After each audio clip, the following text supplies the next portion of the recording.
Good afternoon, this is Nicholas from Gandora Gaming, and I bring you guys finally my completed Labyrinth deck for you today. I'm super excited to show off this archetype. I'm missing one card, but other than that, this deck is perfect. There are ratios I want to do, but other than that, this deck is by and far the strongest as a core archetype that we've gotten out of Tactical Masters. Runic and Valiant are really interesting archetypes themselves, but to be honest, when it comes to the power level, by themselves are nothing to be really compared to. Labyrinth is actually a deck off the bat that's actually strong, which makes me really happy. Don't get me wrong, Runics are a close second, but to be honest, their strongest build is with Splight. And if you're putting them in Splight, you're just playing a weaker version of just Splight in general. When in my opinion, the best Splight builds are like pure Splight with the Toad engine, or you're playing maybe a tier L, not a tier. There's a tier element version of that deck now.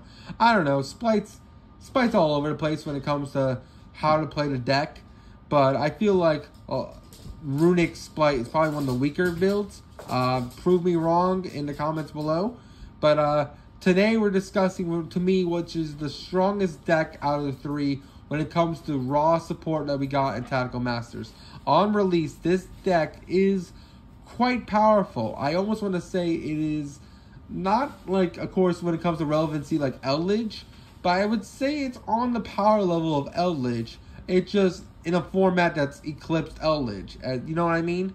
But basically, this whole deck is themed between Resident Evil 8's vampire girls and Cinderella, which is interesting. Like, we have main deck monsters that are like Cinderella, Happy, and Go, and then we have the, like, I guess actually it's kind of reverse. These guys, the girls, are nice and friendly looking, and then like the normal like stove and chandelier are like demonic looking like appliances. It's really strange, but leave it to Konami to mix two really interesting stories and put them together. But yeah, let's just get straight into this. First things first, we have my favorite card in the entire archetype, lovely Labyrinth of the Silver Castle. This card is, out of the monsters, so important, and it probably has one of the strongest effects in Yu-Gi-Oh! No joke. This effect right here that says your opponent can't activate monster effects in response to normal trap effects is ridiculously powerful. This one effect makes all your traps spell speed 4 effects when it comes to monster effects, which is so incredible. You have no idea.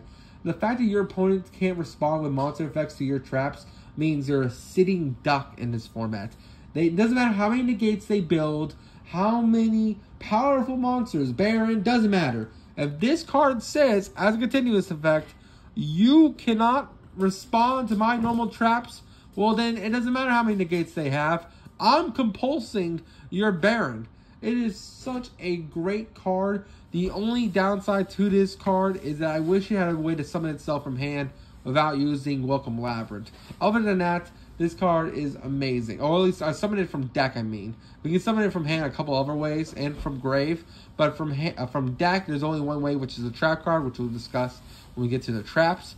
But there's no real good way to special summon her besides that trap card, which this whole deck is based around, by the way. It's her, that trap card, the field spell, and the little fairy lady, the little fiend ladies. That's what this whole deck's based off.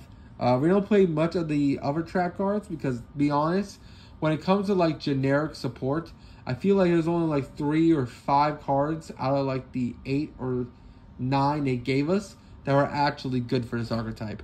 Don't get me wrong, the cards they gave us are spectacularly great, but I feel like some of the trap cards were a little lackluster, which sucks because this is a trap deck. But when it comes to the monsters, they're A+ material. Back to this card, which that was just the first line of text we discussed. She has 2 other effects, which are great as well.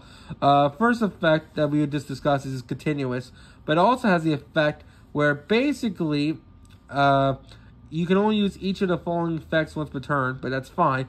You can target one normal trap in your grave, set it, but it can't be activated this turn unless you control a Fiend monster, which is fantastic. So not only does it reset trap cards, but then they can be activated that turn. So let's say you have Ice Dragon's Prison. You used it. Cool. You get to use it again. Maybe not at the same turn you used it, but let's say you used it your following turn. You want to use it again? Cool. You just set it and use it again. You'll get Ice Dragon's Presence every turn. Really, really insane card. The fact that it says any normal trap, you can just keep resetting it. It's just a really powerful effect. Then it has the effect, if your opponent's monster leaves the field while this card's on the field by a normal trap, you basically have to destroy one card in your opponent's hand at random or on field. That is so good. It doesn't target. It just destroys one card. It's so good. Now, of course, against tier elements, that's not the greatest right now because you might accidentally trigger a tier element effect. But against a deck like Splight or Math Mech or whatever, they're going to be crying if you keep ripping cards out of their hand with this guy. This card is spectacular. The only downside is the fact that it doesn't have an easy way to summon itself besides if you already have it in hand or you have the ability to freely use it. Like I said, on its own, with a whole bunch of generic trap cards, it does nothing. But with the Labyrinth trap cards as a whole, you're able to do greatness with this card. And I can't wait for this deck to be broken even more with its new Sky Prison-like Labyrinth card. This is a definite 2 of. Maybe in a new set, it might be put to 1. But honestly, this card's so great. I honestly might want to bump it up to 3. It just that one line right there that says your opponent can't respond is so flippin' good. You have no idea. Next, we play 3 Ariane. Now, I only have 2 Ariane, so I'm replacing it with a, let's call it a Lilith for the time being. Once I get my 3rd copy, this is getting taken out immediately. But this card is stupid. Let me just show you the artwork real quick.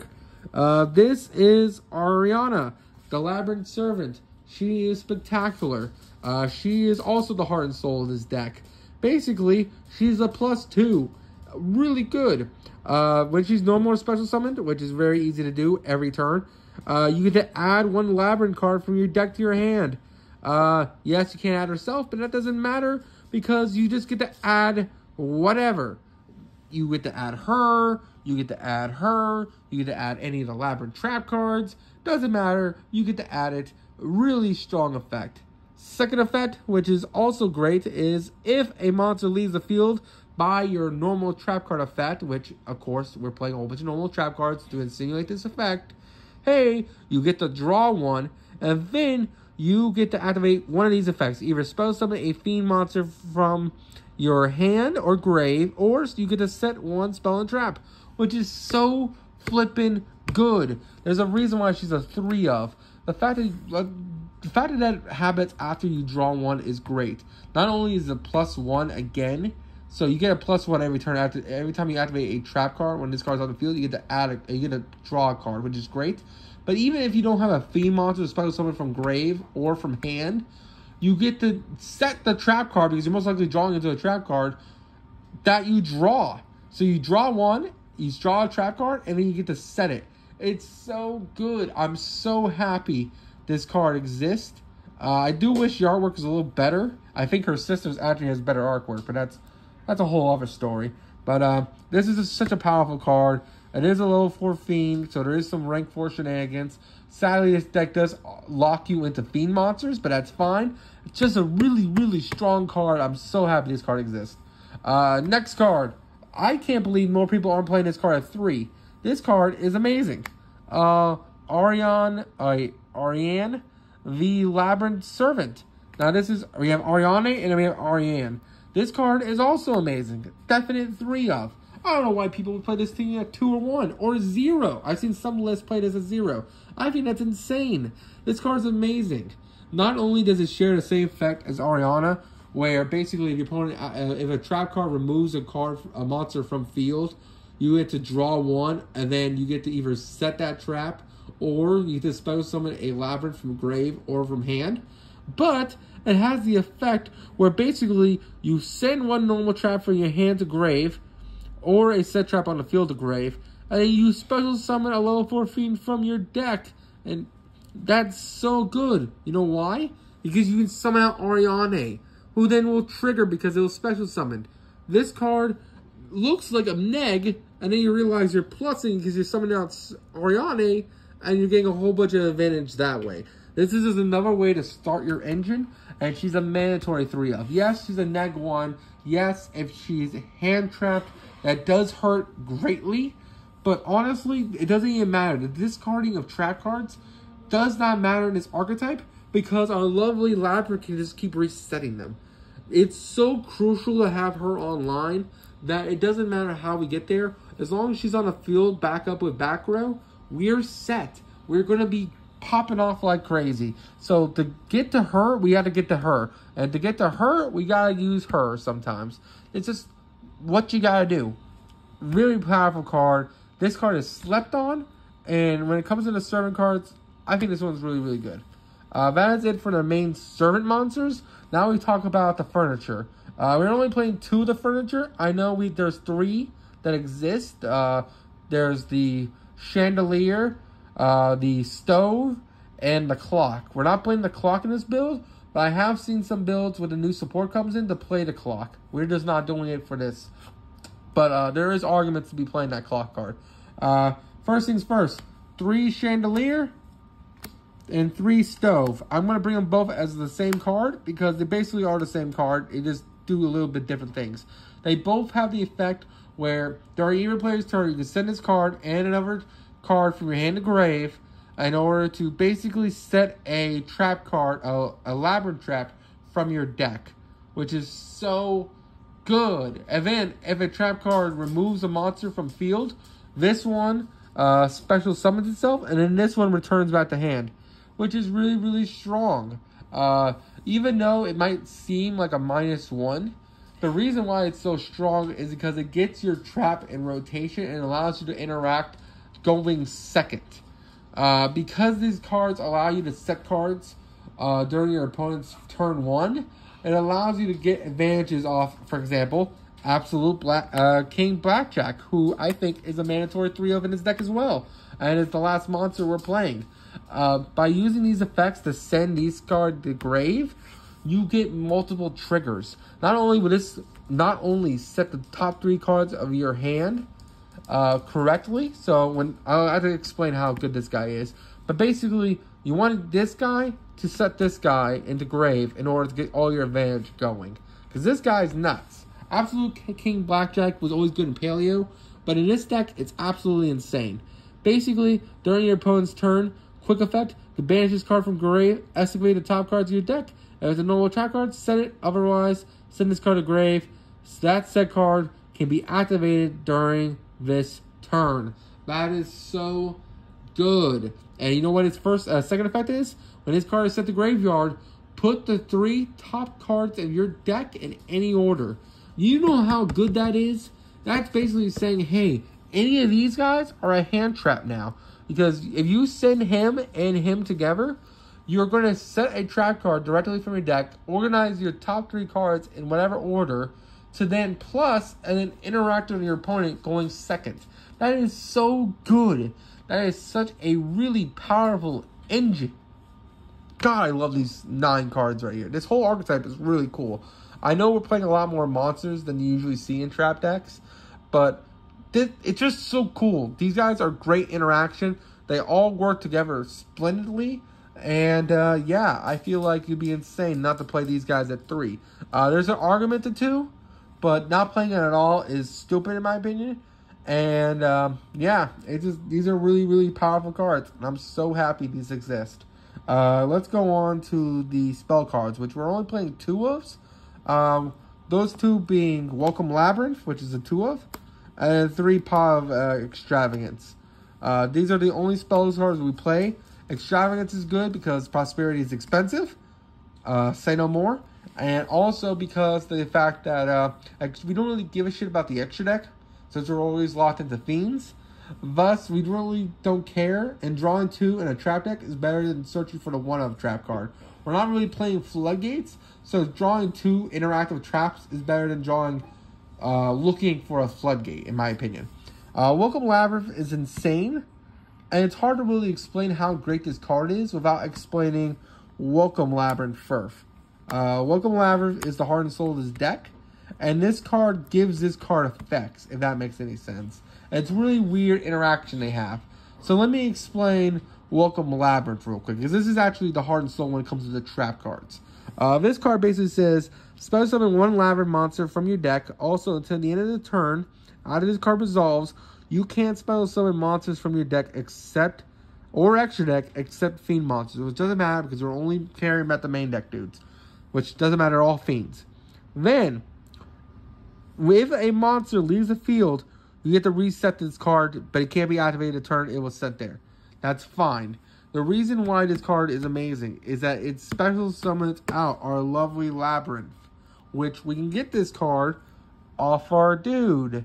Well, I guess not our dude, I guess she's a lady. Who cares her cards? But anyway, basically, this card is the heart and soul deck because it keeps special summoning out these dudes and it keeps resetting itself off her and off its own effect. Really, really strong. Not to mention, Welcome Labyrinth gives this card additional effects when this card's activated, which is really insane.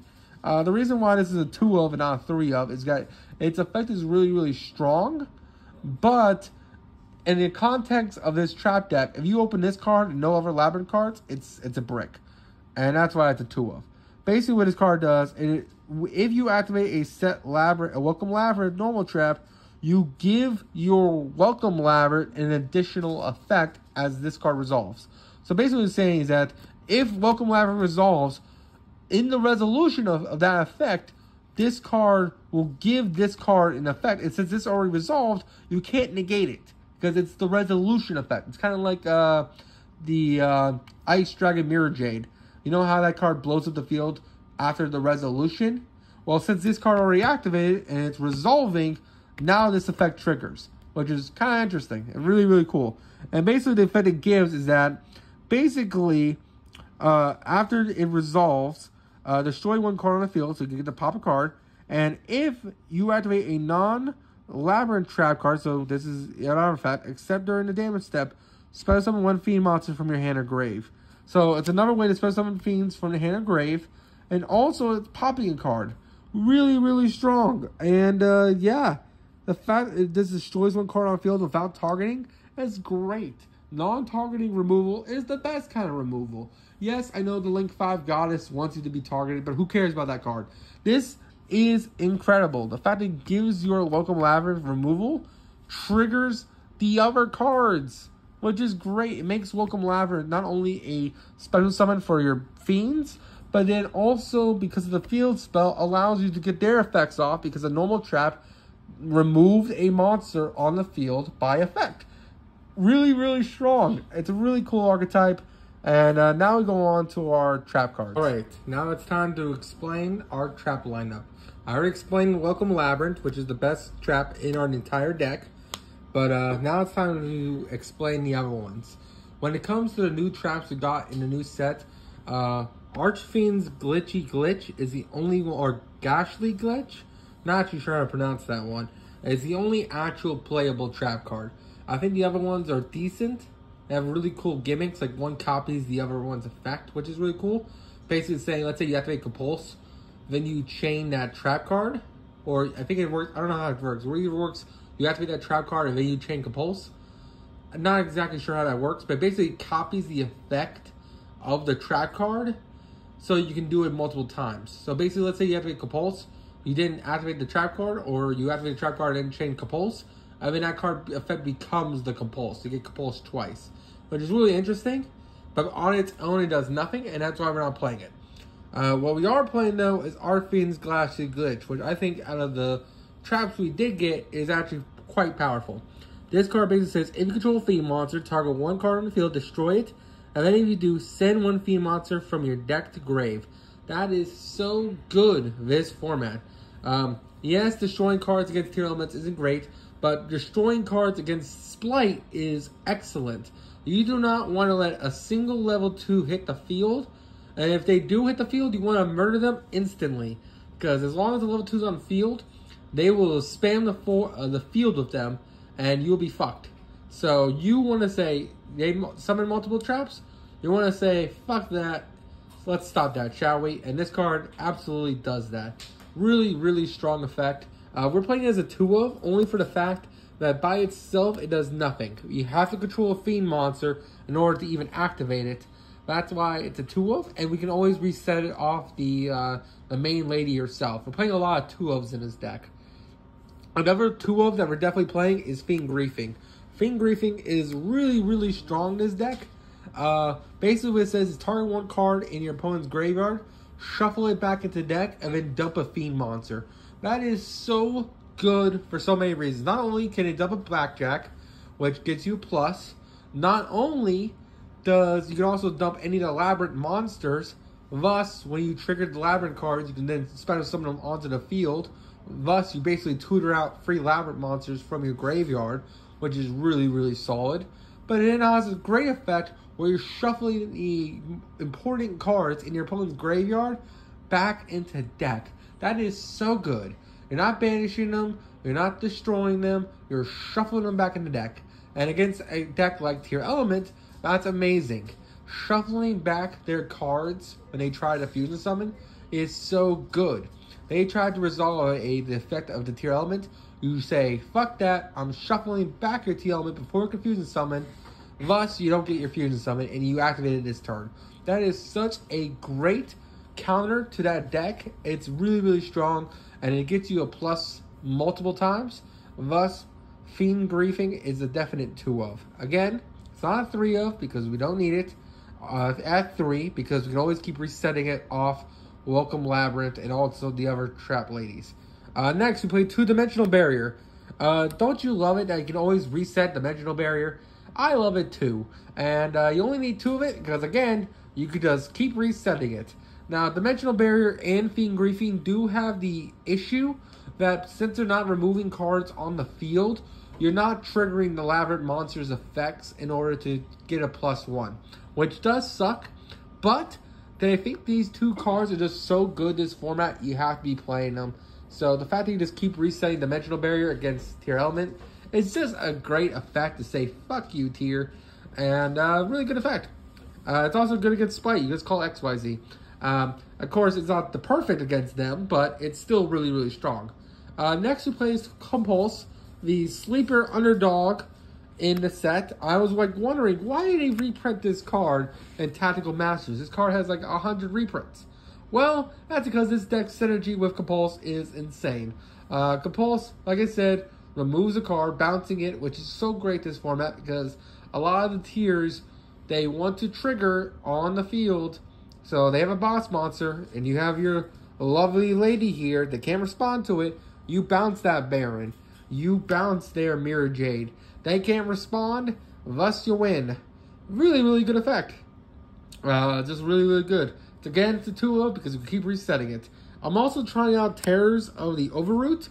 This card is interesting in the fact that basically what it does is that you set a card from your opponent's grave onto the field, and then you send one monster your opponent controls to the graveyard. You do target it, which kind of sucks, but that's fine, because basically what it's saying is you're switching out monsters, and the fact that it sets it is really, really good. So let's say you're playing against Mathmech, right? And they're setting up for the rank 4 play. Basically what you can do is that you can send the Mathmech they're trying to use as XYZ material to grave, and then set the, like, a Sigma they had in grave that you were trying to reborn onto their field and face on defense position, stopping them from linking it off or stopping them from XYZing it off. It's a very good effect. It's not good against Tier because Tier wants the fusion summon, but that's fine because against Splite, that's really, really strong. And let's say they're trying to use a Ronin Tonin, you use his effect, you basically steal the Ronin Tonin, put it in face down defensive position where they can't use it that turn, and then you send one of their cards to grave. It's so good. You do have to target them, but again, your opponent can't respond with monster effects, so it doesn't even matter. 2 punishment, the extra deck does not matter, so punishments is great. You send any targets, Entis, the new draw 1 card, I forgot what it's called, the Garuda. There's so many things you can send off Penetrate. It's ridiculous. A very powerful card. Great as a 2-of. Really, really strong. The next 2 cards, which the next 3 of, is Solemn Strike. This card is amazing. Really powerful effect. It's not the greatest this format. I almost want to switch this out for the Utopia Draco Trap, which is basically this card, but you don't pay life points.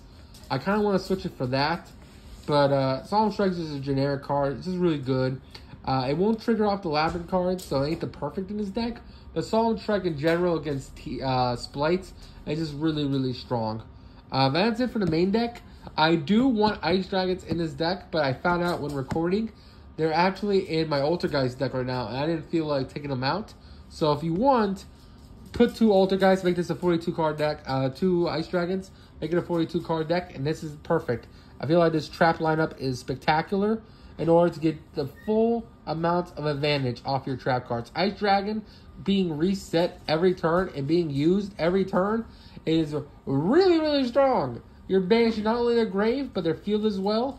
Like Subterrors, which I feel like Subterrors have abused, what's it called, Crackdown the best, because they can set the monster, thus flipping it up. Thus, it's the best track to use Crackdown with. Like Altergeist, they can use Imperm and Evenly Match the best, because you can summon out Multi-Vigor on your opponent's turn without going, doing anything, which is really, really strong. I feel like this deck uses Ice Dragon's Prison the best, because not only do you keep resetting it, which is fantastic, you can also use it every single turn, which is just fantastic. I really love how this deck can do that. It can reset any normal trap. Such a good archetype. I can't wait for the new support. The Sky Prison Lady card is spectacular, and I can't wait to review that, make an update on this deck when Black Flame Blast comes out. But until then, I hope you guys enjoy. This is Nicholas from Gandora Gaming, signing out.